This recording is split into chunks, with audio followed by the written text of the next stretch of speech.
Now, I'm not one to police people's sexual behavior. I am totally against that.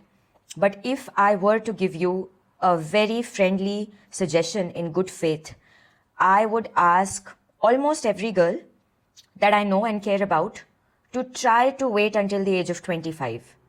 If they can, unless you are extremely sure that you need to go for it and you're fully mentally, emotionally, physically ready, you can go before 25.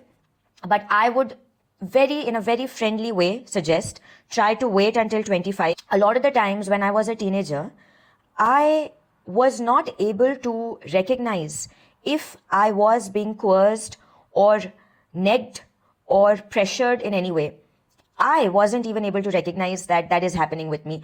In the middle of feeling all this pressure, I am unable to recognize that somebody external is putting that pressure on me, which they should not. Number two is, even in the absence of external pressure, I didn't really understand the difference between truly being attracted to someone versus wanting their validation, versus wanting any validation in general, versus feeling a fear of losing attention and being lonely again, versus fearing the reaction if I said no. I know it sounds very bizarre, but I couldn't always tell these feelings apart as sharply. My first distinct memory of truly just feeling attraction towards someone, knowing completely that this is physical attraction, just that clarity in my head, I had never experienced that clarity before. So if I was to recommend, I would recommend you all to wait until 25.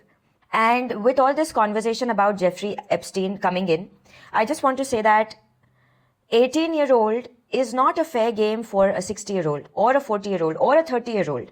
It's not fair game. Even if she says she wants to, even if he says he wants to, even when they say they want to, they're not fair game.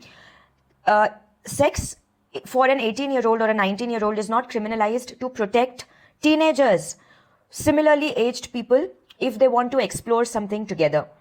That law is not meant for it to be fair game for much older men to pursue younger women. You are being a predator.